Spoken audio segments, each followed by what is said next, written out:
Hey gang, back with another video for you today, and you asked for this, so we decided to go ahead and do it. So Ashley is ranking 20 of my favorite niche fragrances, so please stay tuned.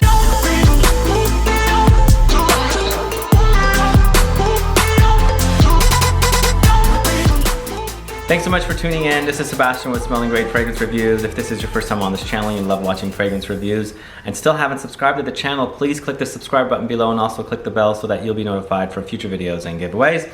And since we had a great time with doing the 20 designer fragrances ranked by Ashley video, we decided to do the niche one since you guys asked for it. And I brought down about 27 different niche fragrances for Ashley to go through, and she eliminated a bunch of them. Like one of them was Creed Royal Oud, Grand Soir from Maison Francis Kurkdjian, Aqua de Parma's Colonia Oud, Psychedelic from Jovoy, Chypre Mousse from Orza El Legrand, Spice Bazaar from Nishané, and Accour de Desert from Tower Parfums. So she selected 20 in her favorites order, and these are definitely my favorites. And it's not my order, it's her order. So it's completely shuffled around, but she's decided to put them in this order. So let's go right to it. So the first one I chose was Tempo by Diptyque. Diptyque is one of my favorite brands. There are very few Diptyques I don't like, and I know this is one of their more recent releases, I believe. Came out late last year. Yeah, and I really loved it. To me, it starts with black pepper, and then it kind of goes to a cedar. And to me, it's very fresh and clean and a nice woody scent. Yeah, it's a patchouli with mate. Those are the two dominant notes. Okay. So I love patchouli. Do you like patchouli in general? I don't hate patchouli. I'm just very particular with patchouli. Okay. Normally I like a little sweetness to temper it out, but in this situation I wouldn't say this is a sweet fragrance, and I like the patchouli in it. And what about the mate, the greenness? I think that's probably what I thought was interpreting at first as cedar. I really like that. I think it lends, you don't smell mate too often in fragrances. Yeah. It's kind of like a tea note. Mm-hmm. And it does have like a soft, clean green feeling to it that I think is really nice. This is a very sexy patchouli. Yeah. Love it. Well, great. Yeah. Good start to a top 20. Mm-hmm. So what's number 19? The next is Byredo Bal D'Afrique. Oh, wow. Yeah. I like this a lot. It seems like a very like fruity vetiver to me. Really fun, happy fragrance. It's a very, very easy to wear vetiver. Exactly. But I also hear from guys that it's a bit feminine. What do you think about that? I can see it in that it is really fruity. It doesn't have that harshness of... Yeah. Well, you like Lalique Sangre Noir. It's nothing that, yeah. like... No. To me, the fruits are a bigger player in this than the vetiver. It's got a dominant marigold note. Oh, interesting. Yeah. Along with the vetiver. I get that, because I feel like marigold has kind of like an apple vibe to it, like the Tagette, and I get that from this as well. I could see where it might lean slightly feminine, but I don't think it's something where it's like, if I smelled that on a guy, it's like, wow, you smell like a girl. I think it's still very unisex. Okay. Yeah. Cool. What's number 18? Number 18 is Rose 31, and this is one of those that almost didn't make the list because at first I couldn't smell it. But once I did, I thought it was so lovely. I thought it was such a beautiful rose. Had you sampled this before in the past? I hadn't smelled this before. Okay. And I know it's a big fragrance. It's very popular for them. Yeah. For whatever reason, something with a Labo, I've recently come back to them because I started liking their fragrance again, but at the beginning of my fragrance journey, they never really did anything for me, but now I've been liking them a lot. This is so popular that they actually have hotel products. Wow. Some hotels you stay at have Rose 31 soaps and shampoos and body washes and lotions. Is there patchouli in this as well? No. Okay. Well, at least I don't think so. There's rose for sure. There's vetiver. Okay. There's cumin or caraway seed. Okay. Do you generally like cumin? It depends. Because we eliminated one that had a lot of cumin in it. Yeah. Yeah. I think maybe it's something that I struggle with sometimes. Yeah. But it just, as the note individually, I love it. Like as a cooking note, or like, you know, when we smell the essential oil in school, but sometimes in fragrances, it just... Does it smell like a stinky body? Most people say that. They say that. To me, it smells really mouth-watering. It's just sometimes it does some things to compositions that I don't like, but it's a very like case-by-case basis for me. Okay, all right. Yes. So what's number 17?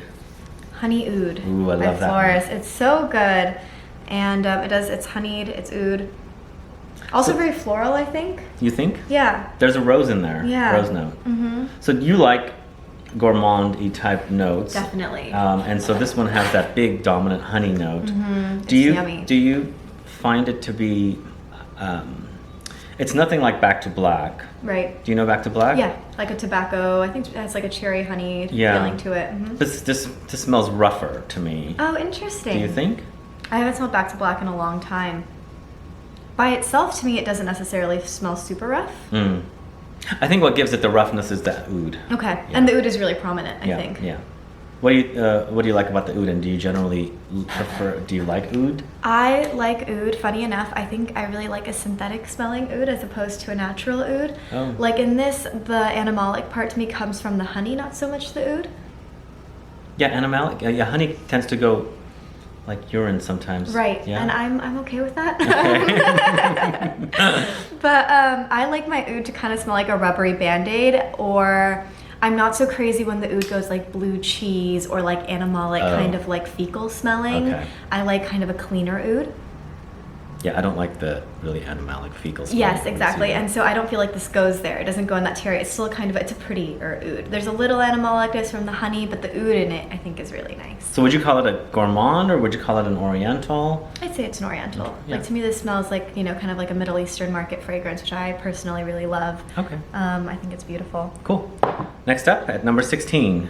Molecule number 4. Number 4 from Escentric Molecules, And you which told me it uses was the Javanol. Yes. Sandalwood, right? Mhm. Synthetic sandalwood. Lovely.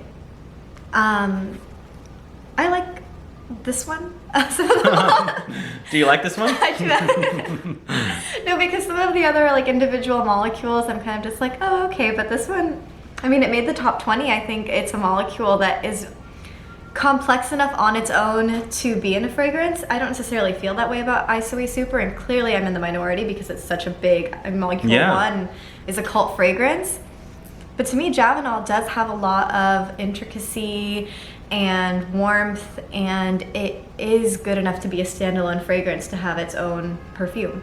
It's interesting, when I first smelled this, I couldn't smell it. Okay. I had that anosmia Yeah. to it, but I can totally smell it now. It's actually the strongest out of all 4. Well, actually, the number 3, the vetiver one, is even stronger than this, but this is second. It's so strong now to me. At first I couldn't smell it, and I love the fact that it's very creamy. It's so creamy, and I love sandalwood lately. For people who do have struggle as like smelling certain notes, if you just smell it over and over again, like if you have the note on you and you smell it day to day, after a while you'll be able to pick it up. Okay. Like that's something I learned in school, which might be helpful for some people. Train your nose. Yeah. All right, so it's number 15 Charlatan from Fortin Manle. and Manle. I had never heard of this brand, but I really liked the packaging. I thought it was really cool. One of my favorite fragrances of the last year. Yeah. It's jasmine, it's rose, it's tuber, which is like a Pear. mushroom, pear note, chocolate, Yeah. delicious. Really unique too. Yeah. thought Do you this get a was so little bit cool. fecal from the jasmine? Does it smell a little dirty? I think it smells a little dirty. Yeah. Yes, it's a dirty jasmine. Which I like. It's a dirty fragrance, I think, which is interesting. It's kind of like a raunchy, fruity fragrance. I like the way you put But that. it's good, yeah. Cool. I love that one. It's so good. All right, next up at number 14 is Incident Diplomatique. Diplomatique by Jovoy. Yeah. And what did you like about this one? Because you like vetiver I generally. love vetiver, Yeah. yes. So this is like vetiver, patchouli. I still get some pepper again. What do I like about it? I love the fragrance, and I'm trying to think what about it is that I like. To me, this one is very sexy. Also has this classiness about it. Yes. It's also masculine. Definitely classy. Yeah. And it's, I think usually classy fragrances, they're refined, but this also has like an earthy warmth to it that is very inviting that Yeah. I really like. People From the want to patchouli get close to me this- and smell this on me. I get that, it's, yeah. It's definitely a compliment getter. And it's strong and it has character, but it's not cloying. So I really like that about this one. Cool. All right. So next up at number 13 Number 13 is Lyric Man. which I prefer to Lyric Women, actually. Yeah. Yeah.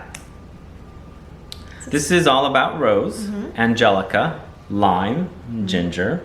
It's a very fresh and refreshing scent. And super masculine, a really masculine rose. Do in you my think? opinion. I think so. There's been some reviews that say that this smells like very feminine. It smells like grandma. It smells just old. That's how I felt about the Lyric Rose Woman. To me, it smelled a little bit dated, and so maybe I'm comparing it to that. And to me, in comparison, it smells, again, masculine, too masculine for me to wear, actually. Really? Which I don't come across very often, especially in roses. Like you always think kind of rose leaning more towards women's scents, but I find this to be a very masculine rose. Well, I'm glad you said that because there's this thing about this fragrance being too feminine for men. Oh, okay. Well, interesting. Not in my opinion. Good. At number 12, we went with the house of Xerjoff with Naxos. Naxos. This is gorgeous. Like a really beautiful, to me, labdanum-based fragrance. Now, you love Pure Havane. Mm-hmm. Do you find any similarities? I do. I think they're both really yummy honey labdanum-based fragrances. I think I prefer... Is this the one that you prefer, the Pure Havane? And I prefer the Pure Havane and you prefer this one? Yeah, I do prefer that one. Okay. I find this to be like the luxury version of Pure Havane. Okay. There's something about it that just reeks yes. ultra fine, ultra luxury. I will concede that this is more refined than Pure Havane, but I still prefer. I think the gooey. This doesn't have the gooiness. It doesn't have the gooiness. It's much drier. Yeah, but I also like the fact that this has lavender. There's like this lavender note in there. Tonka bean is in there also. Yes, it's like an Ambre fougere. Yeah, that's it's lovely. Really lovely. Cool. So that's Naxos at number 12. Yes. And at number 11. So we have another Labo Bergamote 22. I love this. Yes. To me, this is happiness in a bottle. It is. One of the most juiciest, most citrusiest tart fragrances. It's bergamot. There's also some lemon, I think, in there. There's petitgrain. And it's like, as soon as you put your nose to it, it's like juice. Yes. It smells like sunshine. And is that why you picked it? Yeah. Do you generally like citrus fragrances? I think there's something about citrus. I'm really into like the warm, cuddly fragrances a lot of the time. And you don't really find that with citrus, but when I'm in the mood, when I want like, a burst of happiness, to me, nothing fits the bill quite like citrus for that. Cool. So it's number 10. Portrait of a Lady. Yay. I feel like I see this on many lists. At least you put it in the top 10 because that would be closer to number 1 for me. Okay. So why top 10? Why number 10 and not number 1? Okay, I think since it's my list, sometimes I still think like what makes my nose go like wow. And as we get into it, I think we get into things that I would want to smell on others and I would want to smell on myself. This I would love to smell on others, but it is really masculine. And I'm not so sure if I would wear it as a girl. Okay. So that's the only reason. Well, what do you think about the name Portrait of a Lady being so masculine as a fragrance? I remember when I first started getting into the Frederic Malles, I heard about this and that it was a rose, and I love rose. And I smelled it and I was like, I can't wear this. And so my favorite rose from the Frederic Malle line is Une Rose, because to me that's a very beautiful feminine rose. But something about this, whether it's the patchouli, incense, cinnamon and cloves, makes it veer more masculine for me. And I think, unless I was in the mood for a masculine rose, I'm not going to pull for this. But on a guy, I mean, this must be incredible. It is. And very confusing name. Guys, if you thought about it, don't think twice. Yeah, just go try it. Just go for it. The name shouldn't scare you off. So next up at number 9. Roja Creation E. Ooh. Yes. This is a Parfum edition, so it's pure perfume. Wow. Boozy goodness. Delicious. Sexy too. So sexy. And classy. I find Roja fragrances to be classy. Is that? They are. Yeah? They are all very refined. And sometimes that's not necessarily what I'm looking for, but in this, wow. You just want to keep smelling it. Do you find it to be delicious? Definitely. Yeah? And really masculine. I actually like the women's version as well. This? Yeah, Okay. it's so good. Both of them. I would love to have both, but this is the one I ended up with, of course. This one is just, wow. Would you wear it? I think I would, You now would? that I'm smelling it more, but I would really want someone else to wear it so I could smell them on. Because I feel like sometimes you enjoy fragrance more on other people too. True. Because you become an osmic to your own fragrance day after day. That's totally true. Yeah. I think this is really special. It is very you special. don't come across fragrances like this very often. With the Roja brand, there's so many, and I think sometimes it's like overwhelming because there's so many and they're so expensive. I think this is definitely one worth seeking out and smelling, where like if you're at the Roja counter, like a really good starting point of just where to smell, because this is really beautiful. Awesome. Yeah. That's definitely a top 10 for me. All right, next up at number 8, Montale's Intense Cafe. What did you like about this one? So to me, this is like a vanilla rose, and the coffee's really at the bottom. And I love vanilla and I love rose, and they play so well together here. Now, do you find the milkiness? Yes. Yeah? Yeah, I think the vanilla really lends a milkiness to it. Okay.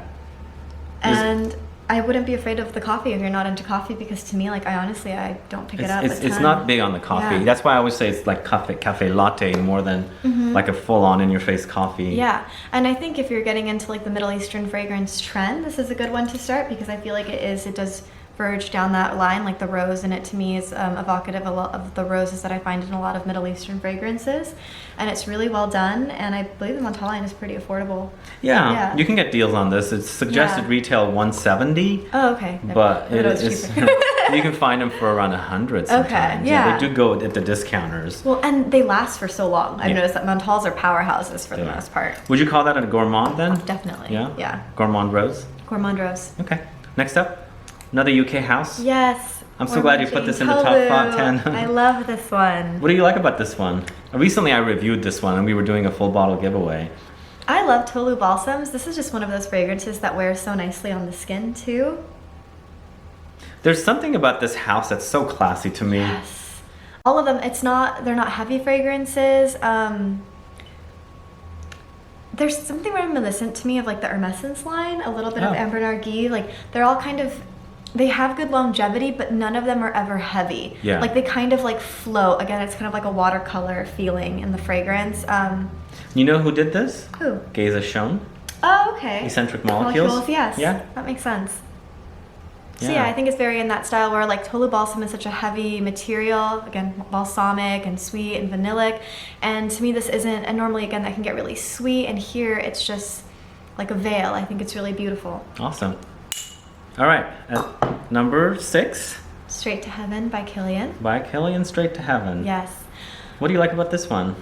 It's boozy. Yes. You like boozy? I love boozy. So the rum note in it really appeals to me. Is there patchouli in this? There's patchouli, rum, dried fruits, fruits, and vanilla. Yeah, and to me, you know, the dried fruit sweet, I get kind of like a raisiny feeling from it that I really like. It's not super sweet, which I really like. I think the idea of like rum and dried fruits, you're gonna think this is a very like sweet, amber, balsamic fragrance. Not at all. But you know what? Wearing this in the heat brings out the vanilla and the dried fruits even more. That makes it gets sense so then. sweet. Oh, really? Actually, it smells delicious. Okay, it smells delicious Yeah. even like it is now. Like I love the smell. I like boozy smells, but normally they're really, really sweet. And here I don't think that it's as like cloying. Like again, it's not super hot today. No, it's not. But thankfully. yes. This is really great. It's good. I like it a lot. Yeah, awesome. So that's number 6. Now to the top 5. Top 5. Another boozy one. Yes. One of my favorite ambers. I love this. Parfum d'Empire Ambre Russe. Ambre Russe. Boozy, delicious. Amber. Amber. So I guess amber must be like my favorite fragrance I family, think so. as you're gonna see as this progresses. Well, it's mine too. Okay, yeah, cool. Yeah, it's mine too. I just think there is something about amber that really makes you want to like snuggle up. This is a very refined amber, I think. Do you get the booziness? Yeah, I think it's boozy. To me, it's a little bit woody and spicy as well. There's also dried fruits here. Okay. Dried fruits, it's champagne, there's vodka. Yeah. Of course, because it's Russia. And then, of course, the amber. It just depends. Like, so to me, this is a bit more, when you see it compared to the other fragrances, a bit more restrained as an amber. It's like a formal amber almost. Formal is not a good word. Let me think. Well, I could see that. Like you go into like this Russian opera, you're dressed up. Yeah. Yeah, it's not, to me, it's not animalic, it's not raunchy, it's very refined, it's very elegant. It's an elegant amber. That's the word I was elegant. looking Yeah, for. you're right. It's a real good one, guys. Check it out. Ambre Rose from Parfum d'Empire. All right, next up, we're going to another Roja. The Roja Ambre Oud. So when I think of like dried fruits and an amber, like to me, this is like a dried fruits amber. And this to me is like the ultimate rose and oud combo. Yes. I think that the name is a little okay. like it's misleading. not correct. Okay. Yeah, because it's not really an amber oud. Yeah, it's a the rose oud. is really prominent. Yeah, that's true. But I think there's a prominent amber note in there. It's just It's like the 3. I think all 3 of them are in there, and they're playing almost an equal measure. Yeah. Yeah, but it's just as much rose as it is amber. True. I would agree. And what about the oud? What do you think? I get it. And again, it's not a super animalic oud though. No. At the same time. No. But it's the kind of oud that I like. Well, there's also a pretty big leather note in here as well. Okay. Do you get the leather? Yeah, I could see that. Yeah. I think it's saffron. And see, to me, where like the other one is maybe more restrained and elegant, this one kind of goes full force. Like this is regal, this is opulent, right? There is no restraint to this fragrance. And you only need a few sprays of this one. Yeah, I can it's see a that. beast. Yes, exactly. That's why it's a tinier bottle. Plus, it's more expensive. Yeah. All right, so Ambre Oud by Roja at number 4. We've got the top 3 next. One of my favorite tobaccos, Herod from Parfum de Marly. I fell in love with this instantly. I smelled this for the first time today, guys, and like enamored. Wow. You liked it that much? This is kind of my dream boozy fragrance. Like this is almost everything I've been looking for in a boozy fragrance. Wow. Do you like the tobacco? I love the tobacco, and I think that it adds so much to it. There's a sweetness in there. There's vanilla, but I think there's also osmanthus in there. It's really one of my favorites. I don't know what alcohol it's supposed to be. Maybe is it rum or? I don't know if there's. I mean, it does have this light booziness, but I don't get a lot of booziness from it myself. I feel like I do. Or it reminds me of some kind of like drink that I've had before. Interesting. But and I love tobacco as well. Wow, this is so great. Now, in Paris, since you are there, I shot a video at their boutique. Oh, wow. Reviewing this fragrance. Okay. Yeah, you should go and visit them. Yeah. Very nice. Because to me, it's like tobacco and rum together, or at least that's the impression to me, even if it's not on the notes, and it's just so yummy. And I get some fruits in there as well, and the vanilla is really yummy. It's just, I also find it to be very classy. Yeah, this is really, it's good stuff. Really good stuff, guys. Herod at number 3. So top 2. Yes. Why did this one make it to top 2? I love Musc Ravageur. I think it's such a great fragrance for both men and women. And on the skin, I think it's so incredibly sexy. Now, do you find this to be animalic? Yeah. But not overly animalic, No, right? but I think it's more spicy than animalic. Okay. To me, there's like the clove, right? And then I get this like almost like slightly uranous civet, which is not really in the list as far as I know, but I've always found that to like be a part of it. To me, it's like the biggest parts like are vanilla and clove. To me, that's like what I always get from it. It does have this like vanilla, almost chocolatey, caramelly smell to it. And like, I don't know, it just reminds me of like fur, like kitten fur. I was just thinking that. Okay. You read my mind. I was visualizing cat purr. Yes. There is something in this fragrance that like I love and hate at the same time, and it's why I keep smelling it. Oh, wow. And it's definitely more love than hate. It's just one of my first smelled it, I was like, do I like this or do I not like this? And I realized like, no, I love this. And it's a fragrance with a lot of character that, you know, is really hard to imitate and just has a lot of personality. And I love that in fragrances. I love smelling unique. I love smelling like, you know, something that is identifiable. And I've always felt that Musc Ravageur has that. It's a classic. Yes. Definitely a good one. What's number 1? Number 1. So like I mentioned, Ambre is my favorite family, and this is my favorite Ambre of all time, Ambre Précieux. Ambre Précieux, but this is the Ultime version. Right. I don't think it's available. This was an anniversary edition, but the original is still available, and I need to pick up a bottle of the original. But this was gifted to me by the folks at the Maitre at Parfumeur. Okay. Yeah, I mean, this is like an extra like luxurious, extravagant version of Ambre Précieux, which is already beautiful in its own right. It's one of my favorite ambers. Paper doesn't do it justice, so if you're ever gonna try this, guys, you have to put it on skin. It is a glorious amber. It is so beautiful. This brand is one of the first brands to do niche perfumery. Wow. And isn't it the same guy that started L'Artisan Parfumé? I didn't know that. Jean Laporte. Okay. Honestly, I don't know who started them, but I believe you. That's what I've heard. So, yeah. That's the rumor. We'll have to research. Yes. Cool. Yeah, I love this one. Gosh, obsessed. Great. To my favorite amber of all time. Definitely worth looking for a sample. Yeah, check it out. Lucky Scent carries this line. The only place in this country, in the States. Wow. So go there, you can buy samples. Well, so there you go. Yeah, I was actually looking for the bottle, and they were on back stock, so I didn't purchase it yet. I saw that, because I wanted to get some while I was home. Yeah. But you can go to their store in Paris. It's near the Place Vendôme. Okay. Yeah. Oh, I have to go. I love that store. I'm going back soon, so. Cool. Yes. Well, cool. That's it. That's the 20. Guys, do you know these fragrances that we spoke about today? Do you like them? Do you have them? Do you hate them? What do you think about the way Ashley ranked them? I mean, everybody has their own favorites, but it's funny, you said that you like a lot of these fragrances that yeah, even some of the ones that I didn't select, it's just because maybe I wasn't in the mood for them, but I loved a lot of the ones that I didn't select either. It's just these were the ones that really spoke to me today. Today. It could change tomorrow. It changes. That's kind of the beauty of fragrance, right? That eventually you find things that you never thought you'd love, and then you do. Awesome. Cool. If you have any questions or comments, please list below. If you have any ideas for future videos, let us know as well. Otherwise, please like this video, please share it, follow me on Facebook, Twitter, and Instagram, and I'll be back with more videos very soon. Have a good one. Bye, Goodbye. guys.